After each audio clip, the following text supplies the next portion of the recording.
I keep getting the advice that writing is going to help clear my thoughts, that I'm going to feel better. The thing is, I'm not a writer. My thoughts go a million directions, and on paper, there is no way to organize them. But I'm going to give it a try.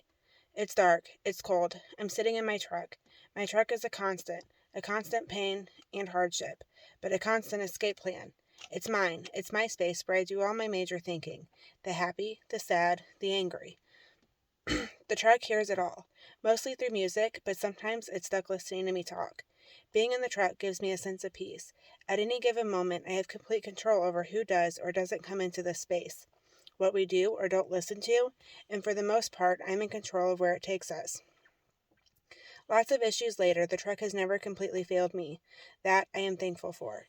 I get mad at it. I say I want to get rid of it. The truth is, I'm way too sentimentally attached to actually get rid of it. It's where the girls and I would sit for long moments to escape the hell we lived with their dad.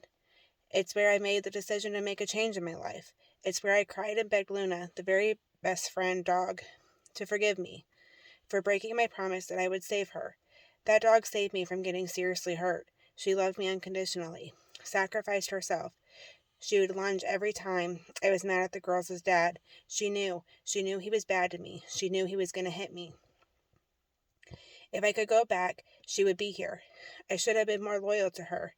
She had my back when I couldn't have the patience with the girls, but she did. When she had her puppies, Amaya was so excited. She kept getting all in Luna's space. I made her get off the bed. Amaya had tears running silently down her face. Luna stopped mid-birth of a puppy and cleaned Amaya's face. She loved my girls the same as I do. She wasn't just a dog. She is how I made it through the last year with the girls' dad. She didn't deserve me to fail her. I promised myself from that point I would never fail another thing I cared so deeply about. Guess what? Apparently I lied. Because I'm sitting here with the biggest feeling of failure. Luna was how I started being involved with the Humane Society. After her attack on Haley for crossing boundaries, I had to quarantine her. I met Ronnie through the Humane Society. She has been my hero several times. Ronnie spent hours with Luna and me trying to reconstruct our bond so Luna could respond to my emotions safely. It should have cost me thousands of dollars. However, Ronnie did it for free.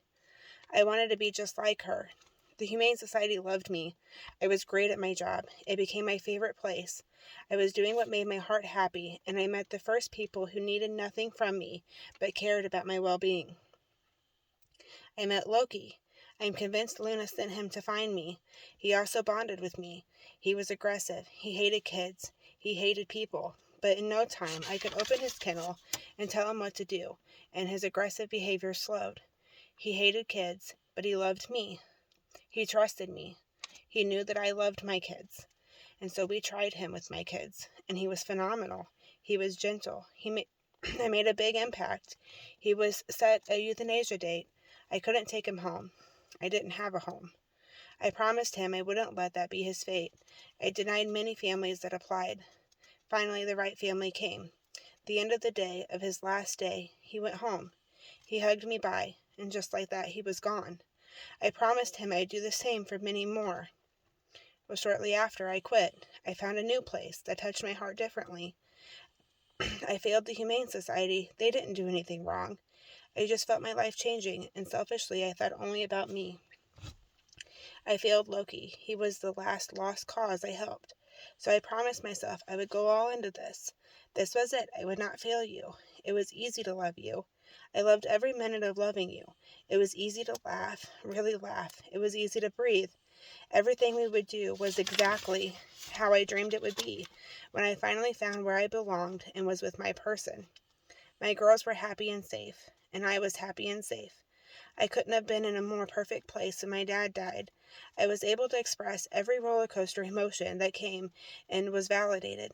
I was hugged when needed and able to step away without recourse. I wasn't pressured to go. I wasn't pressured to not go.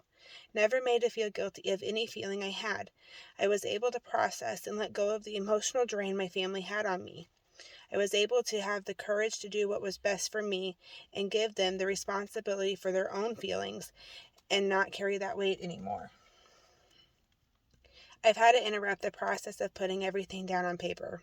Mom life, and I have to work. The truck didn't fail me. It got me to the river to spend my free time writing more. The sand is cold under my butt. The water is calm. I can hear some birds, an airplane, and my little girl splashing her feet in the water. There are hundreds of minnows busy swimming. This I am thankful for. Many weeks ago, before lots of events, I sat here and said, I hope no matter what happens, or under any circumstance, I hope we or I could always come back and appreciate this little place away from the world. Heartbroken, defeated, and scared, I still appreciate it just the same way I did when everything felt right. I am thankful for that. I am thankful for the truck getting me here. My heart belongs to the river. The water can be in a rush to go, much like me. The water can be calm and patient, something I have improved on. After a storm, the river will change, sometimes only a little, and sometimes a lot. I've learned after every storm, I also change. Change is something I don't embrace well. I am smart enough to know change isn't always bad, but it is still terrifying.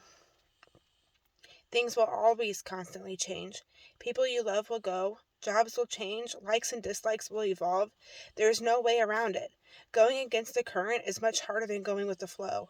I do that to myself. I fight it. I don't easily let go. I'm trying to let go. I'm just scared of what's next. Every time there is a change in my immediate life, it is a whole grievance process. Denial. That stage seems to drag out forever. I can't believe everything that was right is gone. I don't understand why what's right has to change. I don't want to accept it. Accepting it means it's official. That's my biggest weakness. Every cycle gets stuck there until I can just block it out and not really deal with it. That's not healthy, I know, but I can't figure out how else to do it. There are very few things that I love with my whole heart. When it happens, it's unbreakable. I've been sad before, but nothing close to this. Never have I been in a position where I don't want to give up, but don't really have a choice. I am selfish. I have done things genuinely to be helpful and try to be a bright spot for you, but I think deep down I know I've done it more for myself. It hurts me every time, but at least I'm feeling something. If I'm feeling something, then I haven't completely lost myself. The numb, no emotion is being dead while alive. I'm a fighter, not an arguer. There is literally no point in writing. It always turns into writing to you. It doesn't make things go back. It doesn't help. I sound pathetic. This makes things worse between us. You want me to let go. I can't help you. I can't even process this all on my own for myself.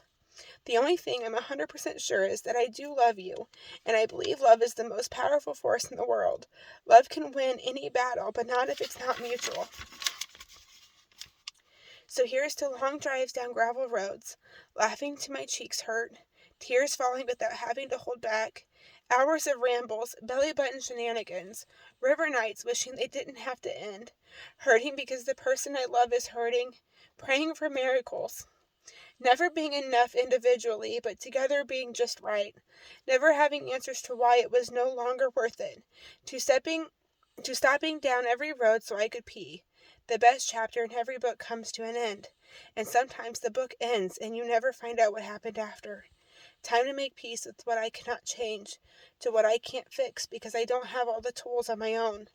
I loved you instantly. I love you now. I will love you always. Like the river, it's time to embrace the change from the storm. No matter what that looks like. For now, I'm going to go back to my truck. The constant. The truck is where I decided I loved you. The truck is where I will come up with the courage to let go. Let go for you, not for me. I'm thankful for you. I love all that you are and all that you aren't. Even separately, I will always believe you can do it all.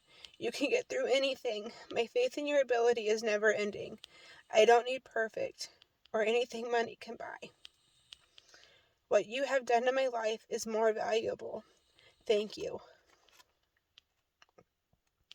Feel it, embrace it, honor it, accept it, and let it go. Love the girl who doesn't listen, doesn't stop talking, is easy to hold but hard to handle. the girl who can't catch her breath. Love me.